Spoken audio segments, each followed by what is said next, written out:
Good evening, everybody. Welcome. Welcome to our regular scheduled January 16th Board of Commissioners meeting. It's great to see a full house tonight. We have a lot of great presentations and great things going on, and so this is a great evening.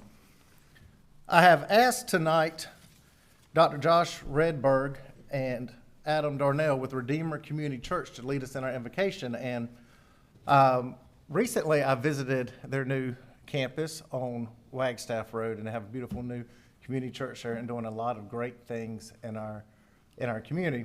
And so often before board meetings, we start off with the invocation and the pledge. And so what I'm going to be doing this year is rotating between some different organizations of faith within our community to lead the invocation up there and hopefully give the public a chance to learn about different organizations, different churches within our community.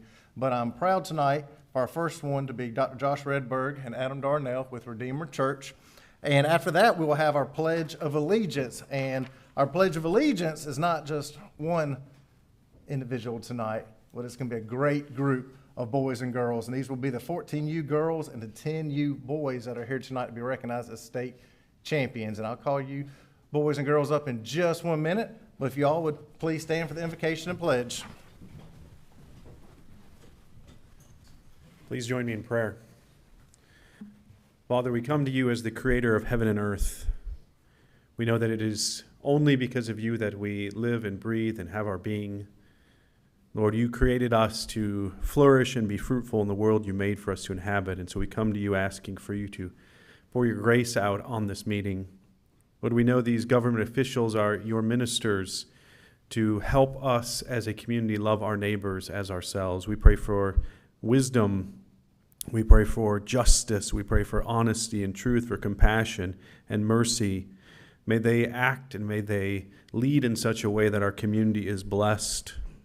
We're told that greater love has no man than this, that a man lay down his life for his friends. And we pray that you will give them the wisdom and the discernment to know in what ways they are to lay down their agendas and lay down their own desires for the sake of our community. It takes great wisdom to lead well. It takes humility and selflessness. And so we're very grateful for their leadership, and we ask that you bless, guide, and strengthen them.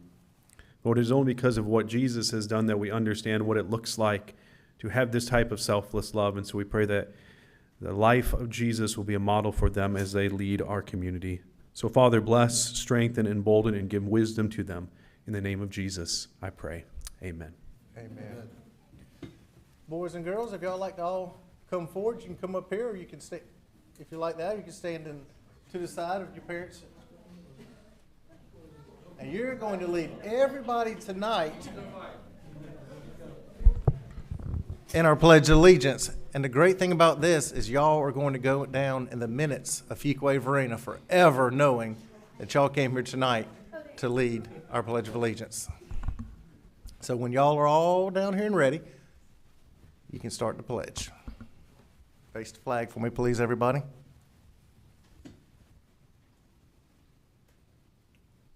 One, two, three. I pledge allegiance to the flag of the United States of America and to the republic for which it stands, one nation, under God, indivisible, with liberty and justice for all. That was an excellent job, boys and girls. Thank y'all very much. Thank you. Turn around and you take a picture real quick. Well, here's another one coming for the picture.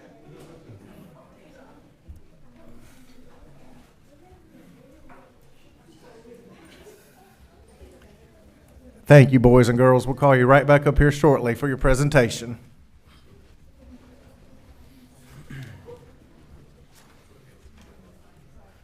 At this time, I ask Town Manager Mitchell to review the meeting protocol for public participation as it relates to this meeting. Adam, good evening. Good evening, Mayor. Good evening, board members. It's good to be here with you tonight. Tonight's town board meeting is both in person and live streamed on the town's YouTube channel and Facebook page. Tonight's meeting contains a public comment period and no scheduled public hearings. The public is invited to comment in person. When it is the appropriate time, Mayor Massengill will call on those wishing to address the town board. All attendees that have appeared in person to address the town board during the address on the green registration sheet by the podium prior to the public comment period beginning. We ask all those wishing to address the town board during the public comment period to begin their comments by clearly stating their name and address for the public record. The public is asked to keep all comments to 3 minutes so that all that wish to speak can be heard in a timely manner. To be respectful of those that may have different views on matters addressed by the town board, we ask that all in attendance respect the decorum of the meeting by refraining from clapping, making loud noises, and generally showing support or displeasure for comments made during the public comment period. The police department is present at the meeting tonight, and they will be asked to escort anyone from the boardroom that is not respecting the process, and it is the discretion of the mayor as presiding officer of the meeting to continue the public comment period if the meeting protocol is not followed. And this concludes the protocol for tonight's meeting. Thank you, Adam. First item of business tonight is the approval of the minutes for the January 2nd, 2024 regular scheduled meeting. Any additions or changes to the minutes? If not, I'll entertain a motion. Mayor Massengill, I move to approve the minutes of the January 2nd, 2024 Town Board of Commissioners regular scheduled meeting. We have a motion. Do we have a second? Second. Motion second. All in favor say aye. Aye. Any opposed? Motion carries. Next item on our agenda tonight is a presentation, item 4A, Statewide Athletics Committee State Champions, All-Star Soccer Team, 4U Girls, and 10U Boys. More information about this agenda item will be presented by Marketing and Special Events Coordinator Baggett. Trey, good evening. Good evening, Mayor, members of the board. Thank you for having us all this evening. We come before you again with more state champions here in our town. As Mayor Massengill said, we have the 10U boys and the 14U girls this year. We'll start with the 10U boys. Their tournament took place from November 10th to November 12th at the Rocky Mount Sports Complex here in Rocky Mount, North Carolina. This team finished the tournament with the undefeated 5-0 record while maintaining a goal differential of plus 36 throughout the entirety of the tournament. Most importantly, the players represented the town of Fuquay with sportsmanship and class. Players, I'll call you up one by one.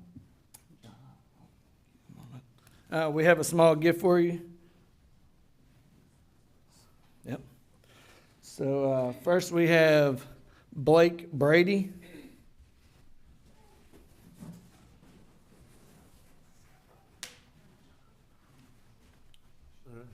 Next we have Brantley Brooks. Aaron Diop.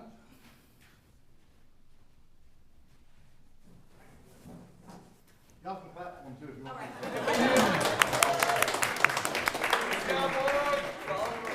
I usually say comments, and I interrupt real quick just so you notice I started saying this to a few parents earlier.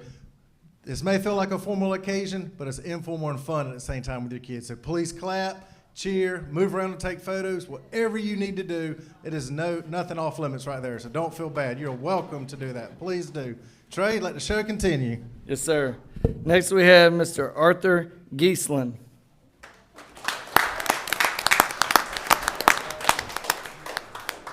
Callan Homan.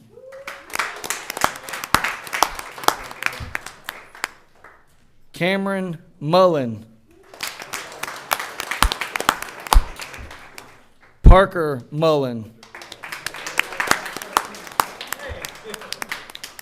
Harrison Kawasmi. Connor Smith. Lucas Sullivan. Jacob Woodson. And we have one more, Matthew, who is not able to be here with us tonight. The head coach is Mr. Jimmy Mullen. And the assistant coach is Zach Kawasmi.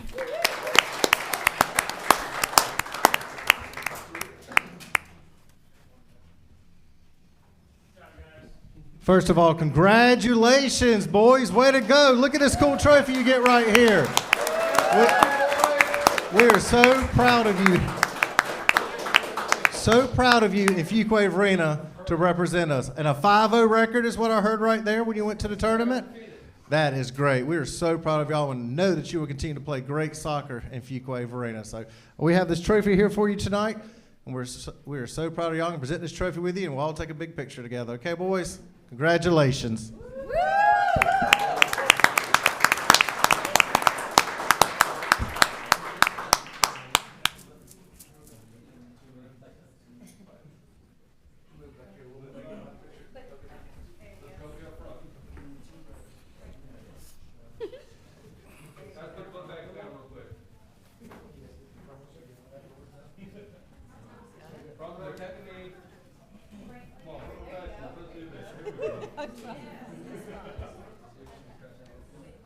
Everybody's happy.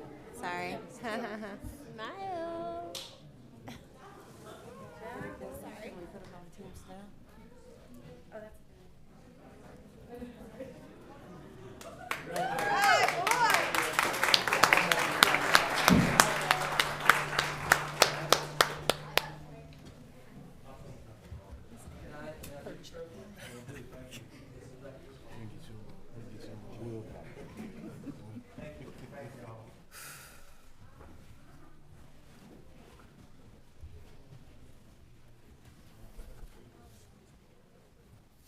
Okay. So go ahead and do this and then let you talk. Cool. Well done. Next up, we have the 14U girls. The tournament took place the same weekend at the Rocky Mountain Sports Complex. The 14U girls team finished the tournament also undefeated. The championship game ended in a dramatic fashion, when Sophie DeVal scored to seal the deal. The goalie, Charlotte Johnson, did not have a single goal scored against her throughout the tournament. Each player on the team gave everything they had, and each win was a total team effort. All right. The girls tonight are Miss Amelia Amradakis.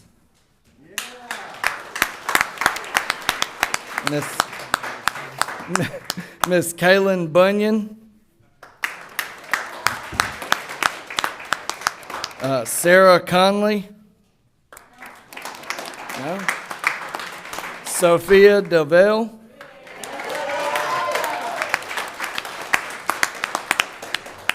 Caitlin Gomez Sanchez.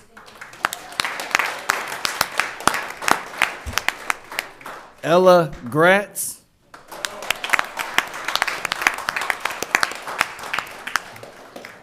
Isabella Harvey.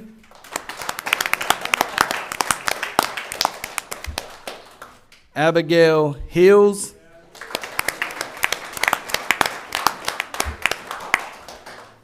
Charlotte Johnson.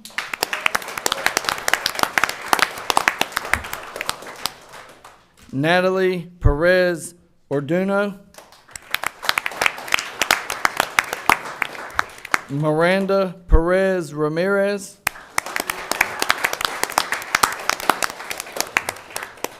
Angelina Perks.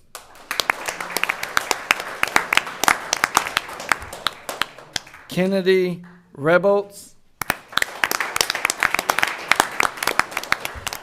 Maya Reinhardt. And Peyton Vaughn. And the head coach tonight is Mr. Dennis Perks.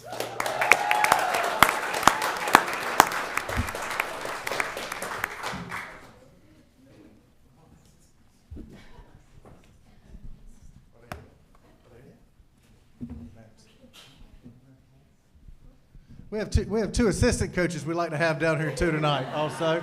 Tell me their names. Cam Redholtz and Ian Gratz. Welcome. Thank y'all.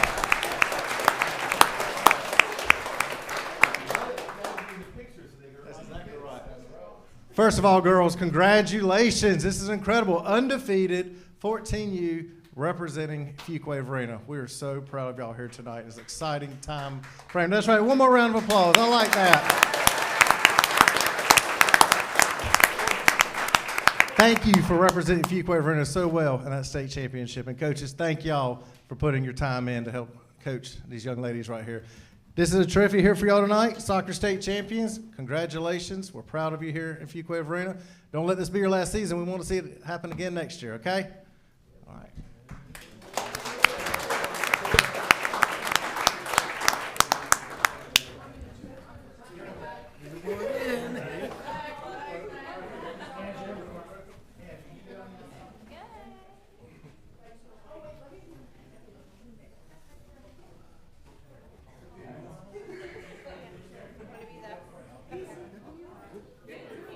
Come on, dude.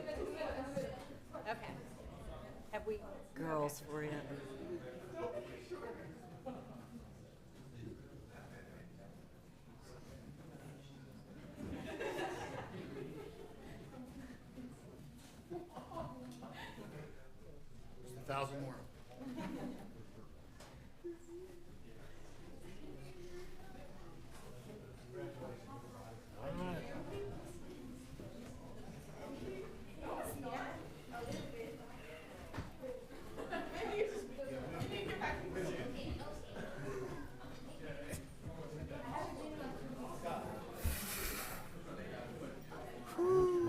One more thanks and congratulations I want to say tonight is to the parents. You parents are having to drive all these boys and girls to practices and to games and state championships. So thank y'all for taking the time for your kids to be involved in our Fuquay-Varina Parks and Rec programs and taking the time to drive them to practice and drive them to the games.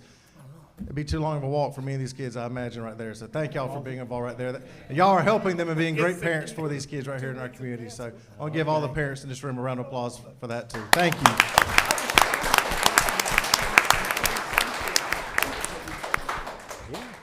But I don't know where you would be unless it would be here or, and I don't know where. Community center. Exactly right.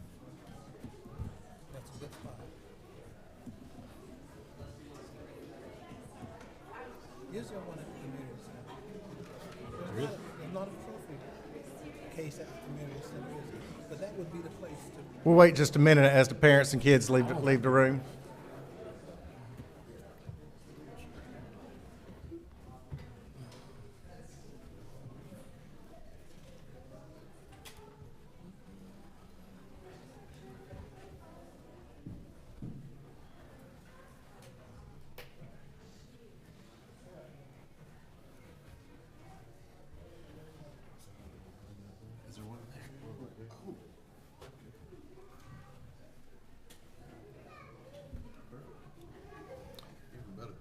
Next item on our agenda tonight is a presentation, item 4B, recognition of the fire department new hires badge pinning. More information about this agenda item will be presented by Fire Chief Jones. Chief, how you doing tonight? Mayor, Commissioner, great. Thank you so much for the opportunity to come before you tonight. After an extensive hiring process to fill 3 firefighter vacancies, I am pleased to announce that we have not only hired 3 qualified firefighters, but we've also added 3 members to our family. These 3 firefighters completed a 2-week orientation period that taught them fireground operations and procedures while introducing them to our department's apparatus and equipment. The orientation period is an action-packed and busy 2 weeks filled with policy review and many hours of pulling hose, racking it back on the truck just so they can pull it again and do it again and again until they can do it in their sleep. But the new firefighters worked hard, they never complained, and they gained the respect of a lot of seasoned firefighters that are hard to impress. Each of these new firefighters have been assigned to a shift and are already making a good name for themselves. Tonight, I would like to introduce each one of them to you and have someone they have selected pin their badge on them, officially making them a firefighter with the Fuquay-Varina Fire Department. So first up, Sawyer Gaskin. Sawyer, could step up, please. Sawyer is originally from Harnett County and grew up in the Fuquay-Varina area. He has served in the Buies Creek Fire Department as a junior firefighter, a volunteer, and just before joining us as a career firefighter with them. So tonight, firefighter Gaskin will be pinned by his mother, Angela Gaskin.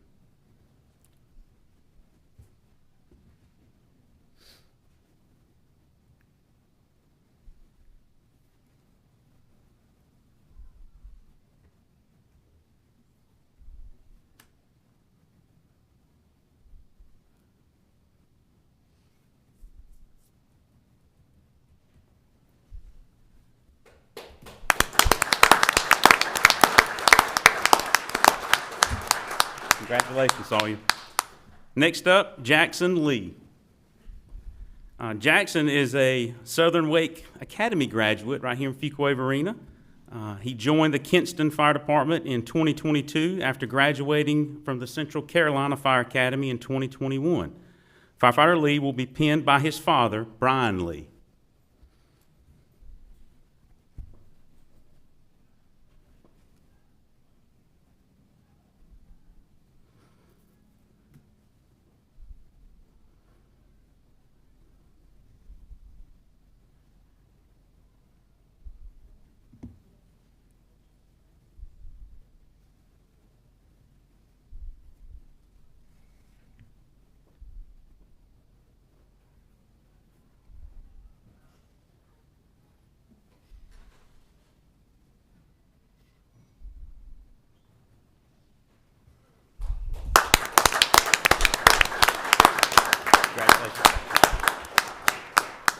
Last but not least, James Smith.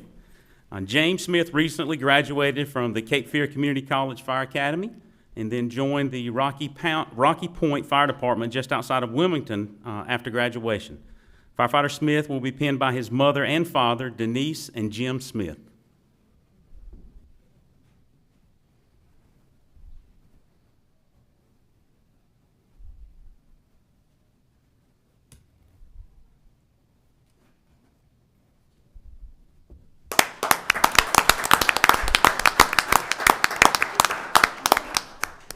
Try it again.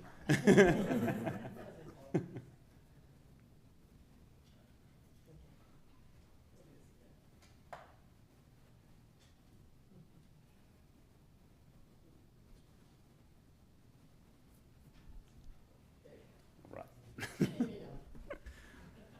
Gentlemen, we officially welcome you to the town of Fuquay-Varina Fire Department and look forward to your continued growth in the fire service and in our department. Congratulations. Hold on, Chief.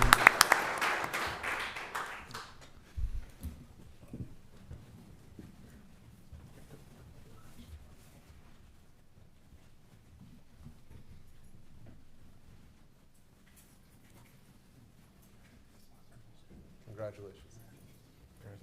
Congratulations. Congratulations, thank you, congratulations. Congratulations, congratulations, welcome.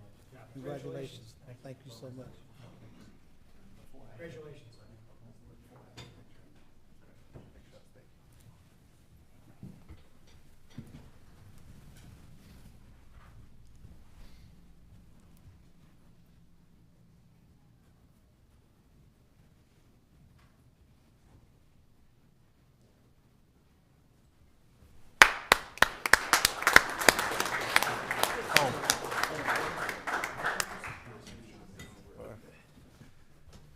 Congratulations, gentlemen. Welcome to Fuquay-Varina and welcome to Fuquay-Varina's Fire Department.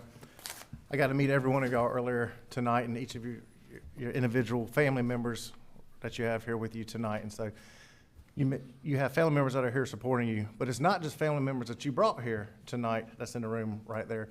But just as Chief mentioned, you're now part of a family, and our fire department is a very strong, united family within itself and within Fuquay-Varina.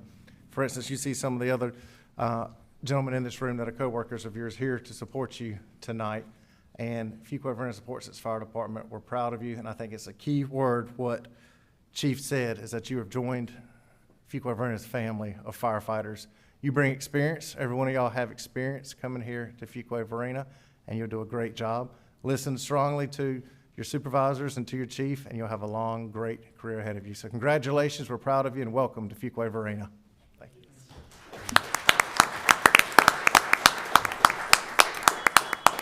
Thank you, Mayor. And I do know Chief said that somebody was going straight to work tonight, and I hear the buzzers buzzing already. So, Chief, you weren't playing when you said that. Next presentation, item 4C. This is recognition of our inspections department staff. More information about this agenda item will be presented by Inspections Director Hennett. Chris, good evening. Good evening. Good to see you, Mayor, and Commissioners as well, admin. I have several members of the Inspections Department that I would love to recognize or whatever for their achievements and state certifications. Come on up, line up behind. I think there's 9 of them. Been busy. Anyway. So the first one I'd like to recognize or whatever today is a gentleman by the name of Graham Balcom. Graham came to work with the town or whatever in May of 2022 was his hire date. Graham he achieved his plumbing level 1 standard certifications. And this is Graham's tell you. He also has his probationary certificates in building, plumbing, and electrical wise. Next one is Annabelle O'Laval. Annabelle came to work with us in April of 2022. He has a plumbing standard 1, a mechanical standard 1, and he just passed his building level 1. So, doing well. Thank you. Next in line is Stephen Kerbinsade. Stephen or whatever also came to work with us in April of 2022. Stephen has his plumbing 1, his mechanical 1, and just passed his electrical level 1 state exam as well. Next in line is Paul Wise. Paul Wise came to work with us in October of 2021. He has his plumbing 1 and his mechanical 1, and he just achieved his building level 1 standard certificate as well. Next in line is Keith Powell. Keith came to work with us in September of 2022. He came with us with electrical level 3, but since he has been hired with us, he's gained his mechanical 1 and his plumbing 1. Stephen Webb is the next one. Stephen came or whatever in August of 2022. Stephen came, he has a mechanical 2, electrical 2, building 1, and he just passed his plumbing 3, so he's been recognized for that as well. Next in line or whatever is Chris Thompson. Chris Thompson or whatever came to work for us in October of 2021. He has plumbing 1, mechanical 1, electrical 1, and he just achieved his building level 2.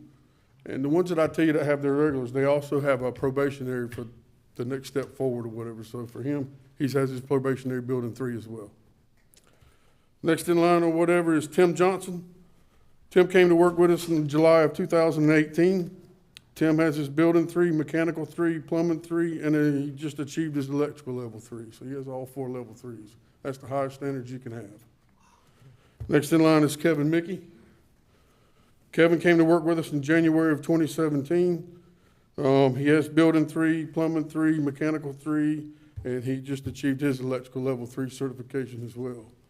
The last 2, Kevin and Tim, and there's 3 others or whatever. The town has five inspectors that have all 5 level 3 certifications, or all 4 level 3 certifications for building, plumbing, electrical, mechanical.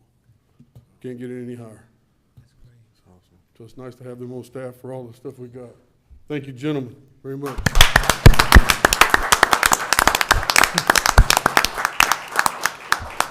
Gentlemen, congratulations right there. Just as Chris mentioned right there, with your level certificates and what you have to do, what you inspect within our community, you're the first line of defense for our citizens in Fuquay-Varina, ensuring that they have a good product, that are moving in a safe product. As y'all know, we have the highest insurance standards that we can have in Fuquay-Varina, and we often talk about the fire department response times, but what goes hand in hand with that is that the amount of inspections that y'all do right there, the amount of inspections that each one of y'all do each day, and that you have an even flow workload, and that you have time to be able to do those inspections right there. And so your hard work shows with our insurance ratings right there.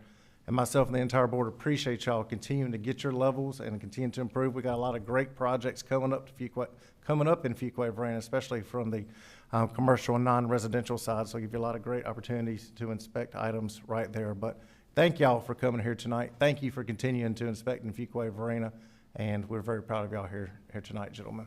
Thank y'all.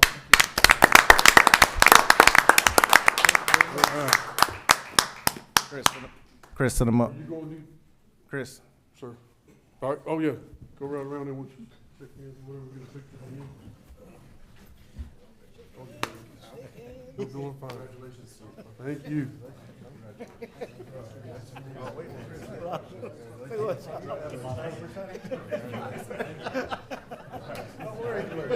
Thank you so much. Thank you, congratulations. Thank you, congratulations.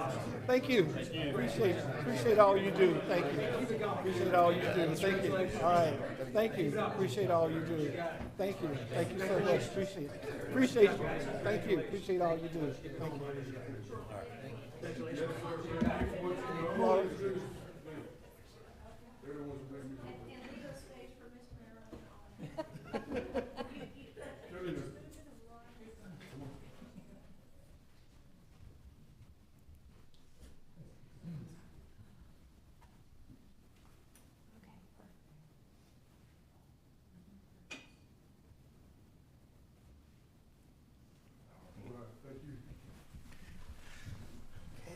Chris, I know those guys got early days that start with inspections tomorrow, and you've kept them up. I was gonna say, you've kept them up late tonight also. I know in the construction industry, we don't stay up this late typically, getting up early. But wear your long johns in the morning time. The low is 17 degrees, just as you said, Chris. Thank you, guys. Next item on our agenda is the public comment period. At this time, the town clerk will call on individuals that are in attendance and have registered to address the town board prior to the meeting. The public comment period is a time for the public to address the town board about any matter that is not the subject of a scheduled public hearing. Those speaking are asked to begin by clearly saying your name and address for the public record. Please limit your comments to 3 minutes in order that all who wish to speak may be heard in a timely manner. Teresa? Chris Bourne. Chris? Welcome.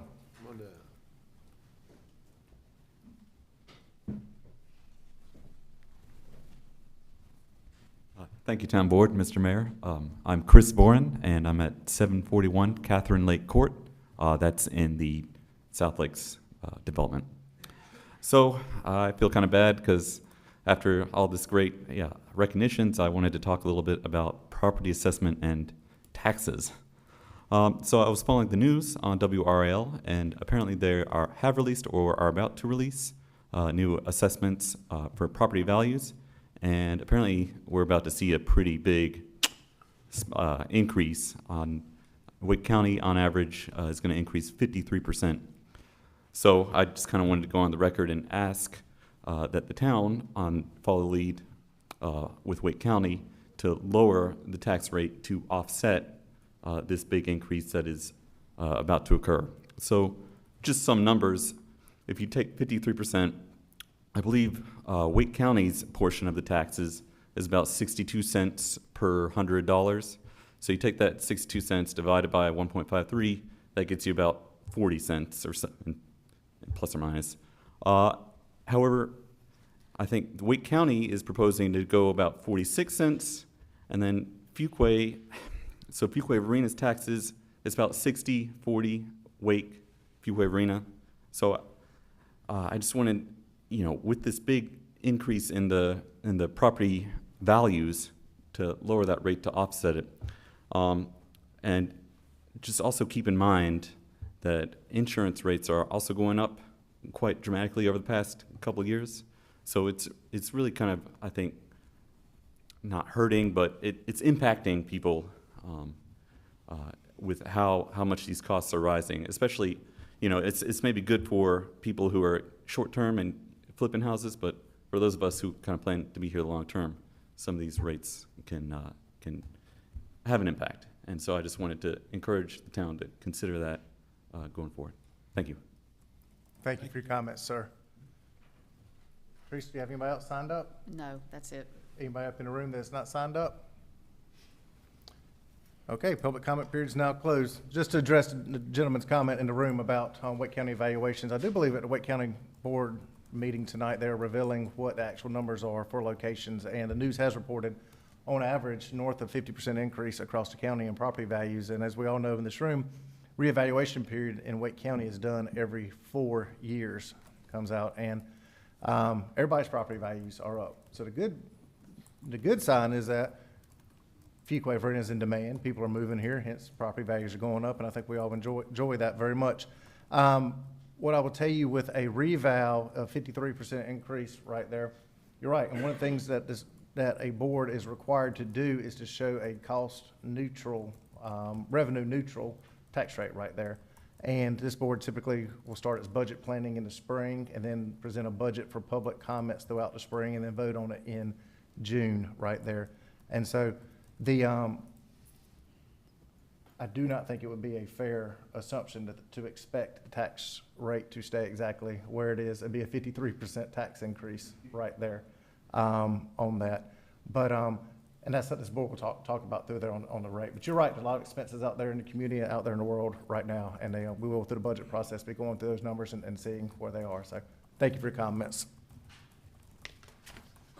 There are no items tabled from previous meetings for tonight.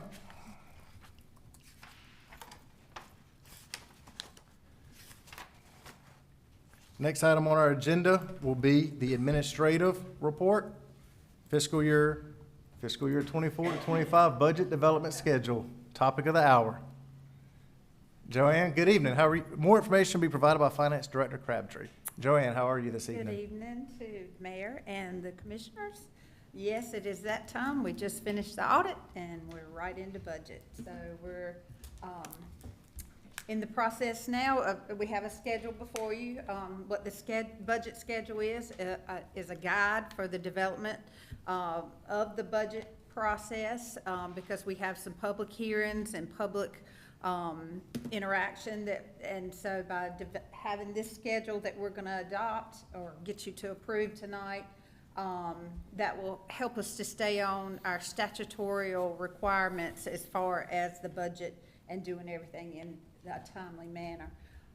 We're also going to have notification to the public of the process and public engagement opportunities.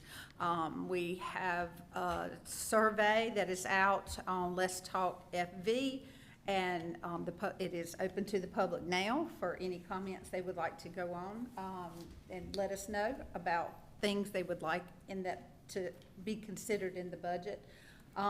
This schedule also sets the timeline to ensure that we do follow all the statutory requirements of this process. And I think a copy of the schedule is in there for your approval.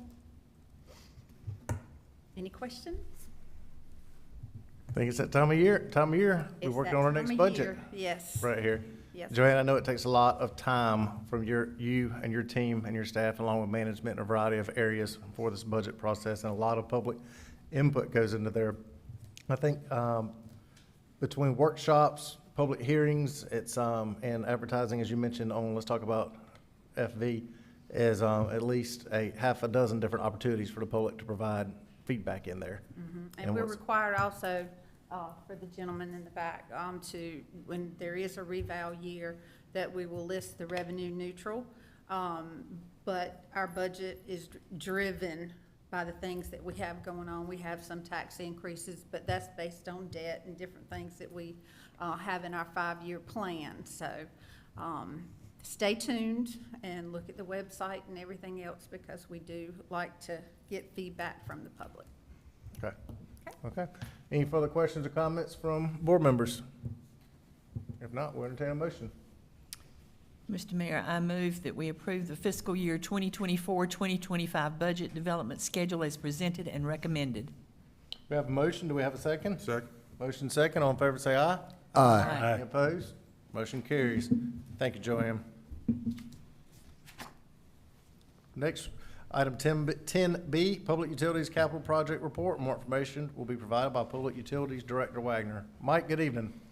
Good evening, Mayor and Commissioners. I know we have some large public utility capital projects coming up, and just wanted to try to brief you on how those projects are progressing.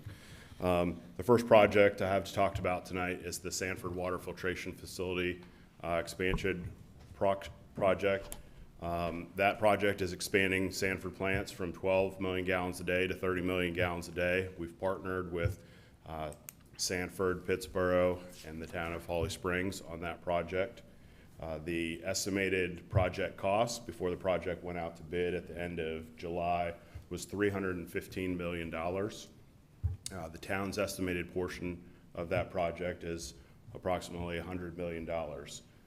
To date, how are we going to pay for this? We've received $49 million in SRF low-interest loans from the Division of Water Infrastructure. I think that interest rate is somewhere around 1.16%, so we were excited to get those awards. We also received a $9 million ARPA appropriation grant through the Department of Water Infrastructure, and we're estimating at this time to go out for $36 million in revenue bonds, and our partners have also received some grants that we agreed to mutually share, and our portion of those grants is $5.7 million. So that's how we plan to pay for our, the remaining balance of the $85 million for this project. As I mentioned, the project went out to bid in June. We have an authorization to construct, but we're trying to work through the final permitting. The project is scheduled to open in 4 different bid phases in February 13th, the 15th, the 20th, and the 22nd.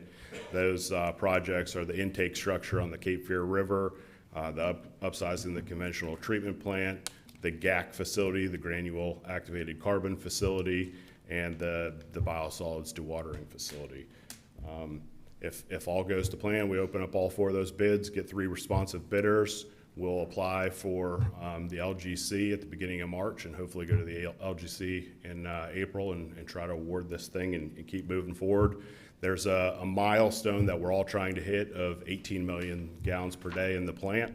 We're trying to get that up and running prior to some of the PFAS and PFOA emerging contaminant rules coming in place in 2027.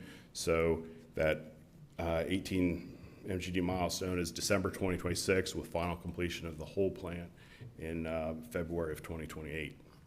So if you beat that deadline, then those new state rules will not come into effect for us? They're EPA rules, so they're federal rules. So the GAC portion of that $315 million is about $44 million. So that's carbon that's going to bind up and treat those emerging contaminants. With the 28 date that you're talking about, is that if it's complete, or 28, you said total date, and he said 27, something about PFOBs and things, if we get it done before a certain date, it gets in before the clock, so to speak? Yes, sir. Good. Yes. And what's the chance of any of those rules change with DC? I'd highly doubt it. That is the Gen X, those types of things that you hear from the DuPonts Yep. and the Chemours. Yep. It's in your Gore-Tex and your BPAs and everything, in your water bottles and everything like that. So it's all around us, and it's ultimately a carcinogen that's been discovered. So. Thank you. Sir. The next project I have is the Sanford Conveyance Line. This is approximately 17-mile conveyance line, and this is going to convey the water from the Sanford Water Filtration Facility to the town of Fuquay-Varina and the town of Holly Springs. It's 16 million gallons per day, of which the town will have 10 million gallons per day, and Holly Springs will have 6 million gallons per day. Currently, staff and management, the town attorney, are working on formalizing the interlocal agreement with Holly Springs, and the estimated project cost just came across last week. We passed the 60% design phase. Those estimated costs are $142 million, of which the town's portion of that project is a little over $90 million. We did receive the $28.6 million appropriation grant in the budget that was passed, and so the remaining balance of that project will be approximately $62 million. Currently estimating on having 3 bid packages, 2 of those that will go out in August of this year, 2024. If we open those successfully with 3 bidders, we will try to go to the apply for the LGC in September and go to the LGC for revenue bonds in October. And then the third project wrapped in that is the distribution lines, which ultimately connect from the booster pump stations into the town. And that project is just a shorter schedule, so we'll bid that one a little bit later, try to have everything online with that first milestone that we talked about with the Sanford Water Filtration Facility, and be able to get that water as soon as we can. The next project I'm here to talk about is the Southern Oaks Gravity Sewer Project. This project is to meet the build-out sewer capacity on the western side of town in the Southern Oaks Sewer Basin. This project will ultimately take the Highway 42 pump station and the Southern Oaks pump stations offline, so there'll be a little bit of a return on investment there. And ultimately, when the Betts property project develops and the Coley Preserve project develops, it will take the Broadwell Trace pump station offline. So, you know, those pump stations were spending $1,500 a month each in electric costs, $20,000 a year in chemical costs. So it would be a good return on investment. That total project cost is $29 million. The construction portion of that is $27 million, and the design portion of that was $2.9 million. We're wrapping up easements right now for the project. We got some lead time on materials, but we're estimated the project to be complete sometime around March of 2025. The Harnett County wastewater treatment plant expansion. So we entered to the second amendment agreement with Harnett County back in November. We're going to be expanding our portion in that plant from 2.6 million gallons per day. We'll expand that by 3.4 to have a total of 6 million gallons per day of treatment capacity in the Cape Fear River Basin. Our estimated cost for the project is $44 million, and the estimated completion date for that project is 3 years, and that's February of 2027.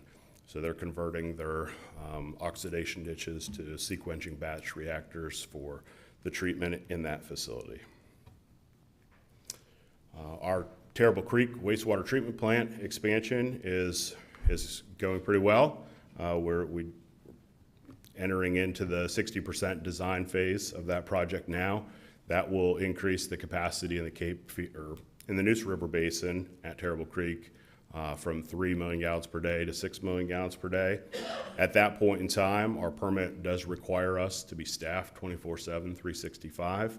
So I think in the 5-year plan, we have 7 or 8 new positions posted coming online.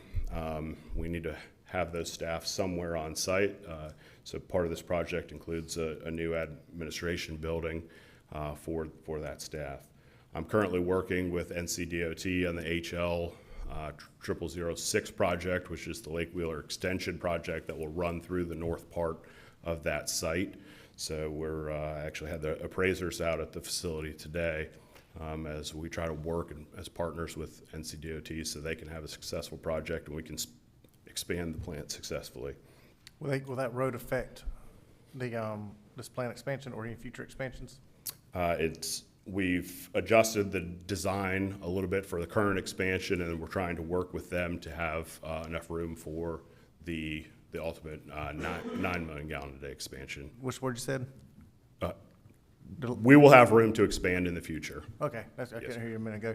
So we'll still have room to expand after dealing with DOT on that. So DOT's road, Lake Wheeler Road Extension, and this project will pretty much be under construction at the same time, won't they? It will, yeah, we may be starting, 6 to 9 months ahead of them, but it'll be right behind us. When do you think you'll be breaking ground? The current schedule we're on will have the final GMP in December of 2024. So as soon as breaking ground in this year, you're thinking? If not the first 3 months of 2025. Next year at this time, okay, on that.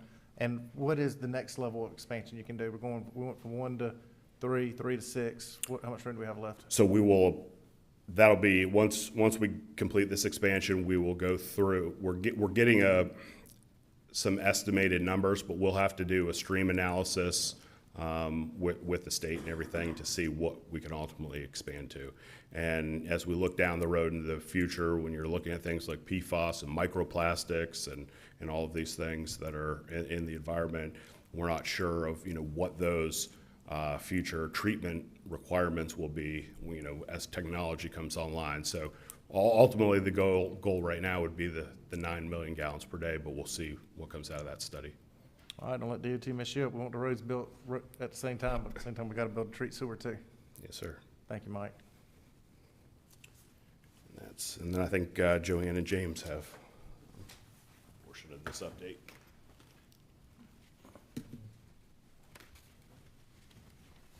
Well, Mike has his wish list, and I'm left to figure out how we can pay for it.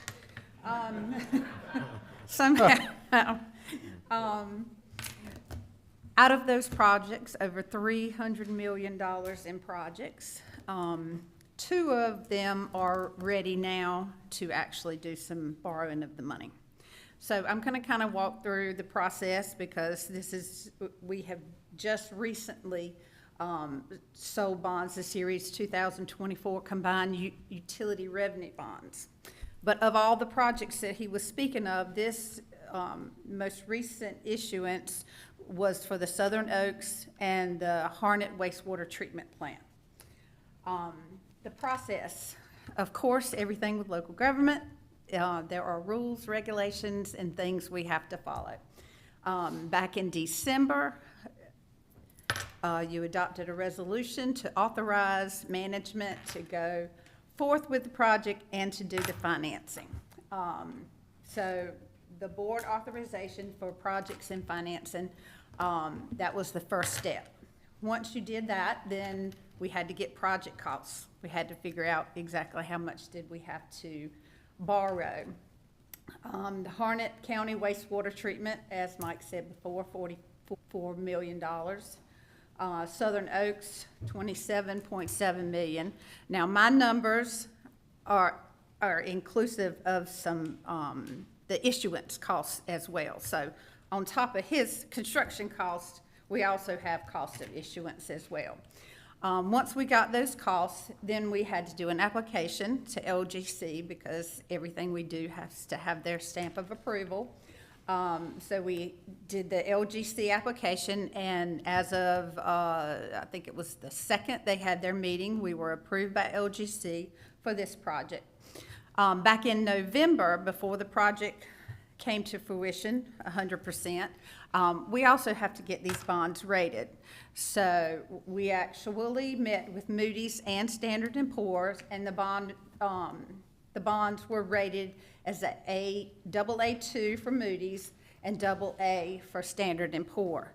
One of the biggest things that they said in regards to our bond rating was with the large projects that we have, that was the only thing that they, our growth was great, our finances were great, everything is wonderful.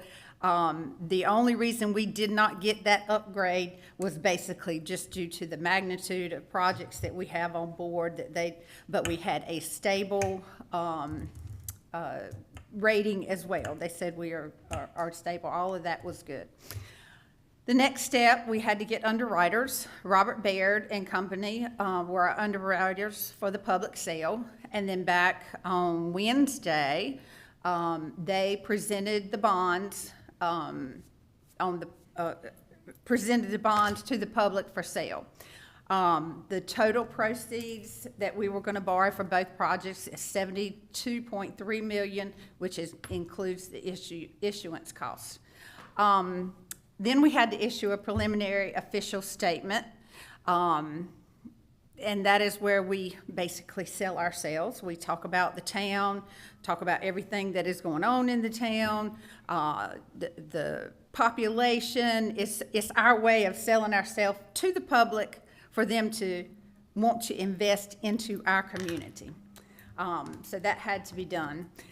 Then the underwriters made, when they offered the bonds to the public on the 10th, if you look on the next schedule, when we first opened it up, and I'm not in this all the time, so this is a little next up on the scale of things. But if you'll notice, the blue, those were, when it first started out, those were the offers that we had on different bonds that were maturing at different times. And if you look at the next slide, you'll see that we had more offers to purchase our bonds, way more than what we had, which is a good thing, because what they did then was go back and they could negotiate down on the interest rate. So that was a good thing. We were one of the first towns in North Carolina to actually issue in this year. So I think combination of the both worked to our favor. Anyway, what it ended up as at the close of it, we ended up with a borrowing amount 65.225 million, and we had a premium of over $7 million. And then the total issuance, the yield that we got for total, it was 3.67. The all-in, meaning all the costs, all the issuance costs, the cost of the underwriters, all of that is the 3.72. And then I wanted to include the arbitrage yield as well. That is going to be important because, as you know now, we are earning a little more than the 3.4. And so when we put this bond money in the escrow, we have to calculate arbitrage. There is a spend down. If we spend down, like in the first 6 months, a certain amount, there's an exemption that we don't have to pay that money back. There's the IRS wants to get their portion of it, so they will not allow local governments to borrow and make money on the money that we borrow and then pay it back. So we have to file with the IRS and calculate an arbitrage for the difference. And the reason I'm bringing that up now is that's something in the future that we will have an arbitrage situation. We just do not want to have to pay a rebate. So the plan is to spend money down within those timeframes so that the issuance, we get the exemptions and don't have to pay the IRS back. That's the goal. So not only do we have to borrow it, but we have to make sure we spend it in time, and then we have to do these calculations. It's a whole lot more than people know that's going on in the background, but I did want to mention that because we do need to make sure we spend those down, which I don't think Mike will have a problem doing that. Also, I wanted to mention that these are all pledged by the system net revenues.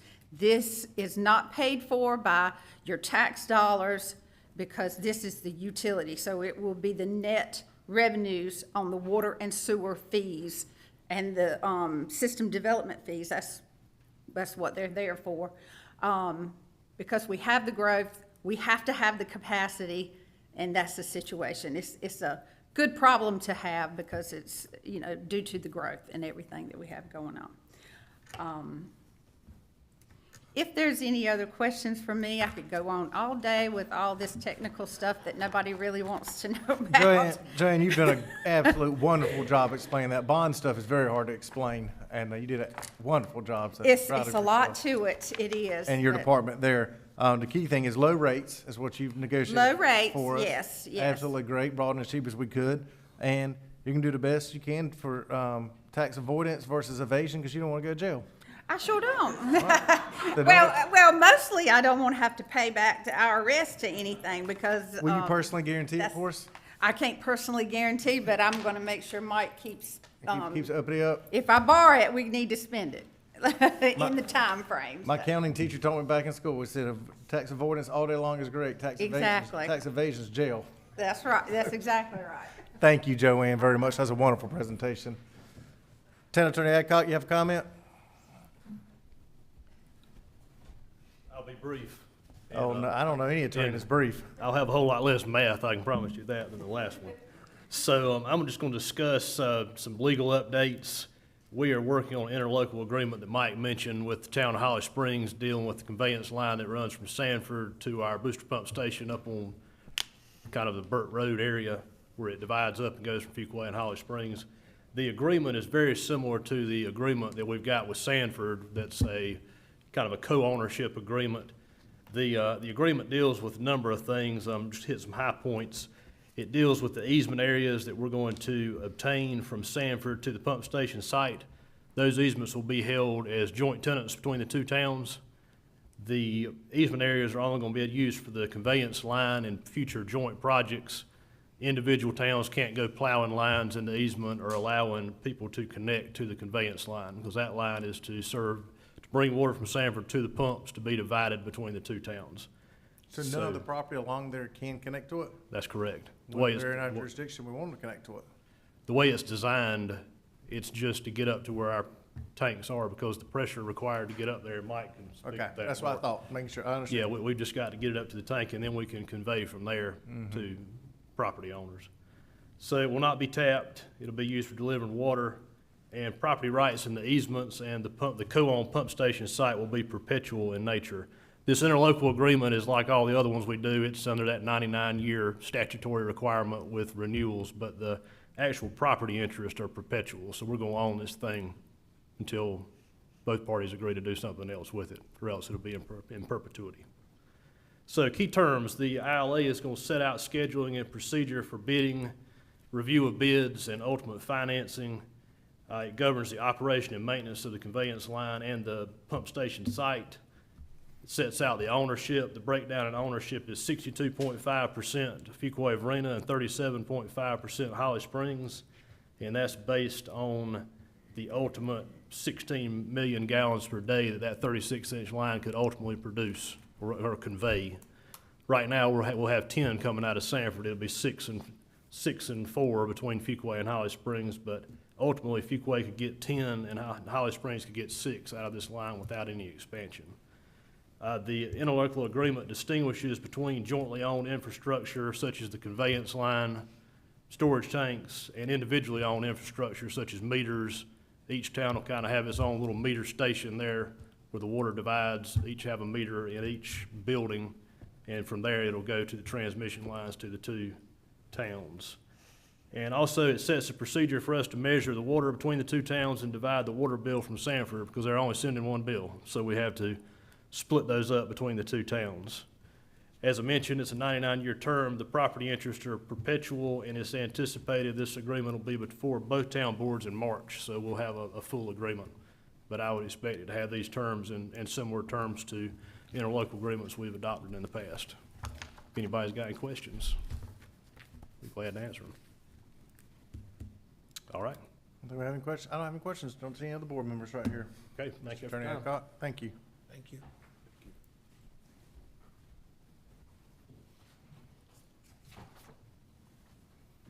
Thank y'all, all three of y'all, for the important updates right there. It's the largest investment that Fuquay-Varina has ever done in infrastructure projects on water and sewer, and so it's important for the public and everybody to know what's going on. So thank y'all for those updates.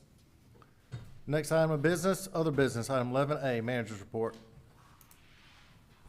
Thank you, Mayor. A few things to just update the board on this evening. First of all, I am pleased, and most of you might have seen this already, but I wanted just to make sure, in case you didn't, that you knew that our police department was the #1 department in the state of North Carolina for raising funds in support of Special Olympics North Carolina. We outpaced and outraised every other organization in the state that participated in this, including Mecklenburg County, who has for years been a top fundraiser for Special Olympics in North Carolina. But for the last 2 years, our police department has held that mantle and has definitely helped to just solidify the respect that Fuquay-Varina gets and the great work that our police department does, not only here locally in our community, but outside our community as well. So I want to thank our police officers for those efforts, Mayor. We have Captain and Lieutenant in the room, and exactly what the manager said right there. I mean, to beat out every single other town in North Carolina shows the hard work that your team did. And Dan did a lot of leading with that too with y'all. We all signed him to that.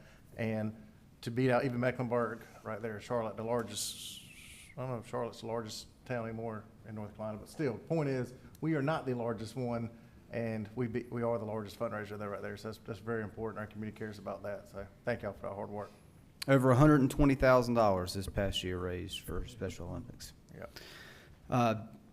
As it pertains to our communications department has been working quite diligently this last few weeks on both our special project related to a recognition of Black History Month here in our community. And so we'll be presenting more information about that next month, but they've been working very much so with our Black History Stakeholders Committee and with some other stakeholder groups to prepare what I think will be a great recognition in our community this year, as well as the State of the Town Address, which will be presented in March on the accomplishments of 2023 to our community. So we're excited about how that's coming into fold as well. Our HR department has been giving a lot of focus and attention on unrolling our NeoGov program for onboarding and offboarding of new and former employees within our organization, a better way to track records and have a process for how we primarily onboard new talent into our organization. And so I want to recognize our HR department, Wendy and her team, for the hard work that they've been putting towards elevating our ability to manage and track the onboarding process. Our fire department has been busy here recently in conjunction with our finance department on finalizing the annual budget submittal to Wake County for our cost share with the county on fire service. We've also been, as you saw tonight, filling vacancies so that we are fully staffed when the Station 4 doors open, and Station 4 is coming along. We are in the process of advancing forward the final stages of that project, including road widening and the final concrete pad pour on the front of the station. Hopefully, with weather permitting, all of that is completed within the next couple of weeks. There's no date yet set for the ribbon cutting, but we are getting to the point now where we're eyeballing sometime mid to late February for the ribbon cutting. So we'll keep you posted on when that will be, as we can sort of narrow down those dates for completion with our contractor. There's substantially complete, and then there's complete. We want to make sure that when we do a ribbon cutting, we're complete, so that after that our department can begin to operate as planned. As it pertains to Public Works, we welcome 3 new employees. Lynn Baker and Stephanie Bowden joined our Streets Department, and Keith Thurman joined the Sanitation Department. So we want to welcome them as members of our team. And last week's wind and rain, unfortunately, did delay the removal of Christmas decorations around town, as much as we'd love to see those. But only a short portion remain in downtown, and all of those will be down by this Wednesday, we expect, weather permitting. Our IT department has been putting the finishing touches on a new enterprise-wide project tracking solution, and they've also been coordinating with departments on our IT governance and budget process. We've had 1,315 resident registrations the first week for spring youth sports programs. 1,315 just in the first week. Non-resident registration will begin on Monday, January 22nd, and so for the remainder of this week, we would encourage any residents that are thinking about signing up their kids in youth sports to please do so, because we do have limited space available based on our facility availability. As it pertains to the Art Center, the theater recording and streaming system upgrades are nearly complete. Registration for spring classes are going very strong. There are currently 60 7 to 14-year-olds that are auditioning for a young actors theater production of Finding Nemo Jr.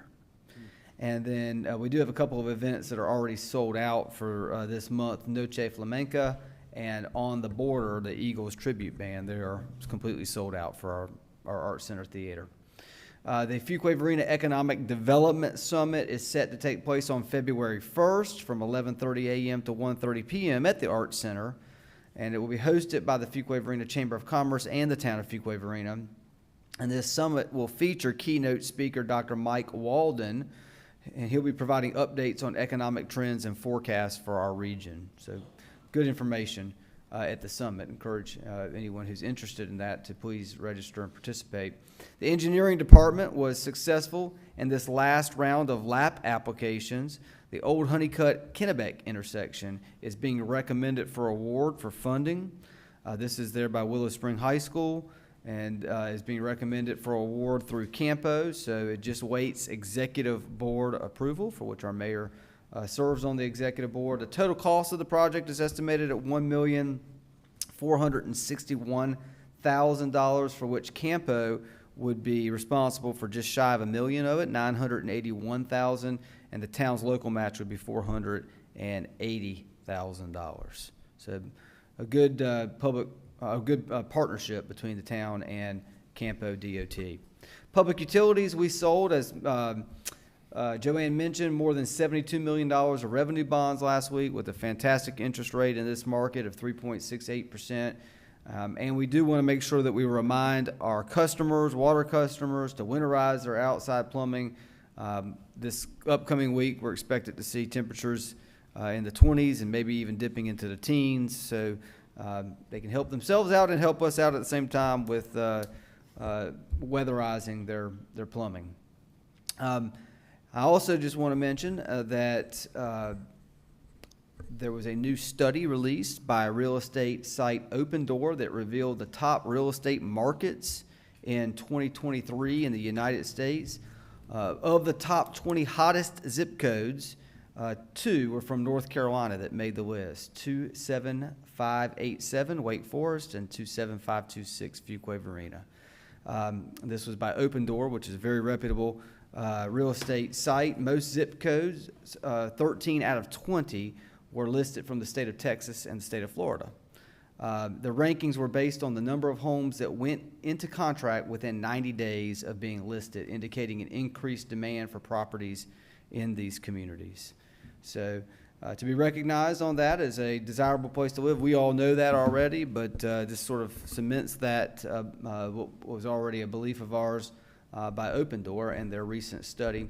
We are making plans right now for the agenda for the town board retreat. So board members, if you have any specific topics that you want management to be prepared to discuss, in addition to what we're already planning and preparing for your consideration, please let me know sooner than later.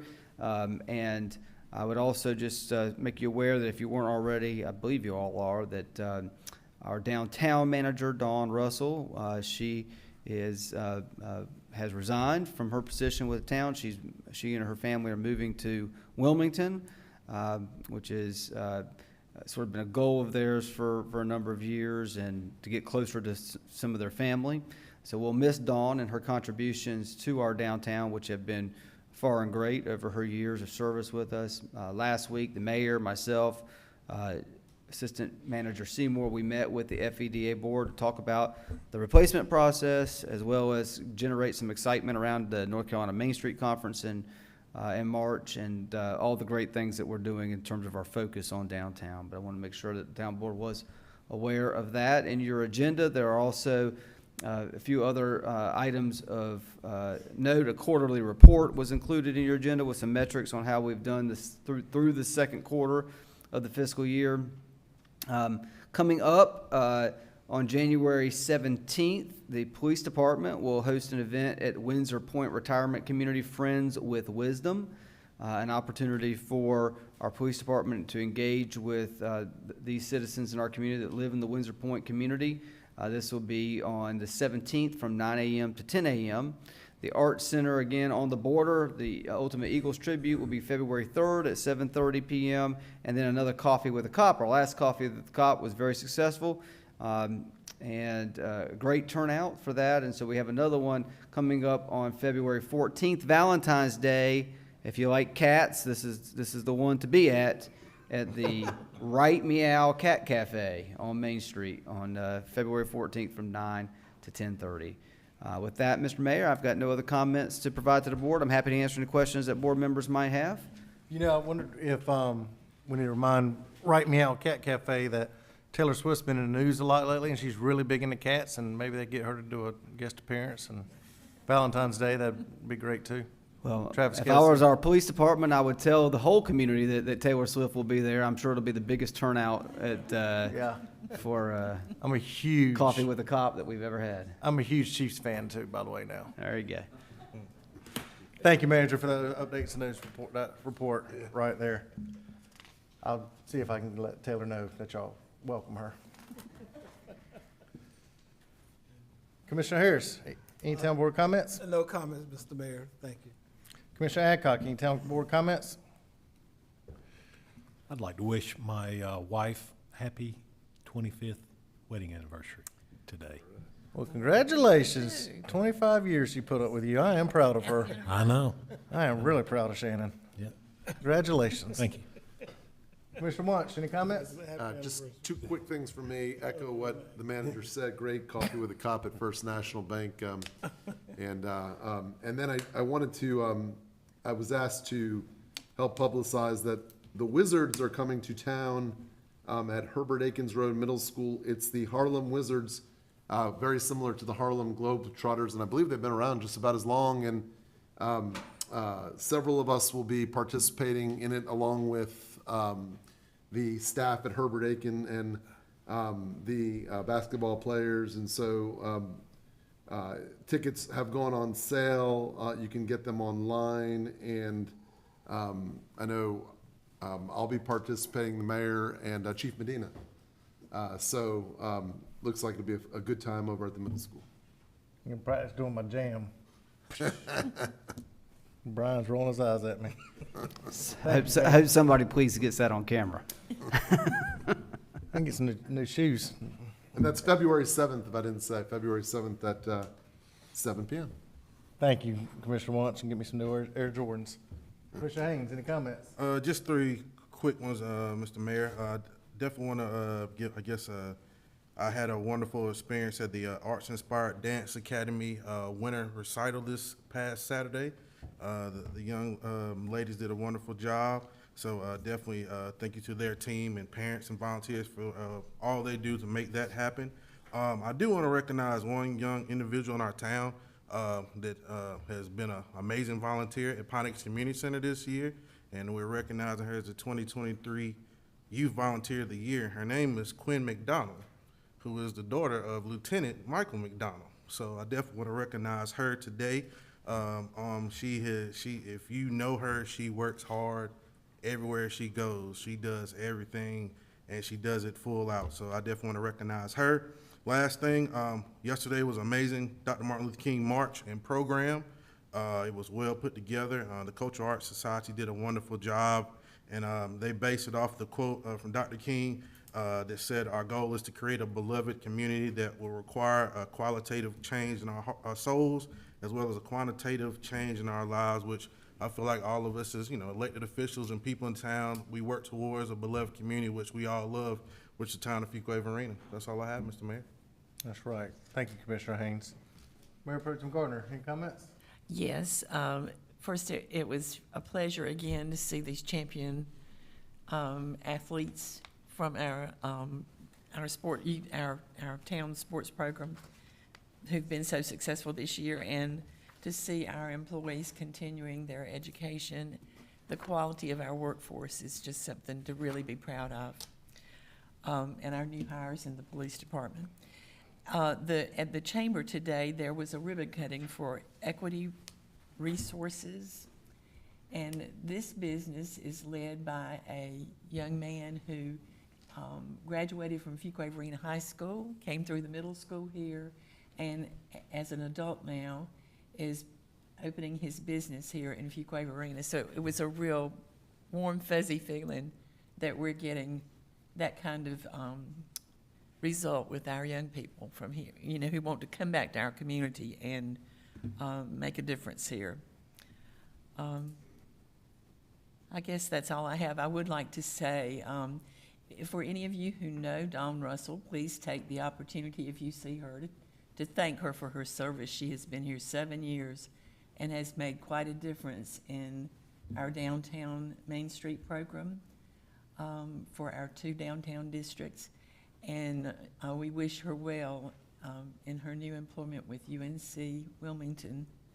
And we're looking forward to the process of selecting someone to follow in her footsteps. But she's done a great job, and we're grateful for her service. Thank you, Commissioner Gardner. I do agree. Donald's done a great job, and I know that we'll find a good person that will fill her place, but she's done an incredible job while she's here. 7 years, I didn't realize it'd been quite that long until you said it. I thought back and said, yes, it has been 7 years. That's right. So downtown's really thriving, and she has a lot of help with that, along with all of Fuquay-Varina Downtown Association. So that's exactly right. I attended the Fuquay-Varina Women's Club last week, and Fuquay-Varina Women's Club recognized a Fuquay-Varina Employee of the Year, and they recognized Gabe Briley as the Fuquay-Varina Employee of the Year, and they it was a great evening. Gabe was there, his wife was there, his daughter was there, and his dad, maybe his mother was there too, right, Tracy? And Tracy, as the department director, attended it, and also some of Gabe's coworkers were there also at the same time. And he was well deserved. Gabe does a lot of volunteering in our community, and what the the Women's Club presented the award for was somebody that did more than just their job in the community, and so we're very proud for Gabe that evening.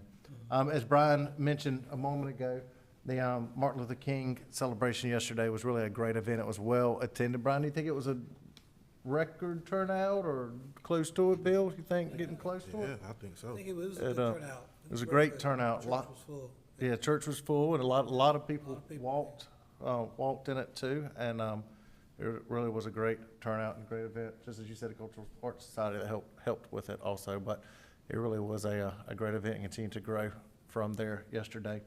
Mr. Manager, I believe we have closed session. Yes, sir, we do. It is recommended that, it is recommended that we go into closed session pursuant to North Carolina General Statute 143, 318, 11A, 3, attorney-client privilege, and A4, economic development. Do we have a motion? So moved. We have a motion. Do we have a second? Second. Motion second. All in favor, say aye. Aye. Any opposed? Motion carries. All right, we'll clear the room and we'll move it.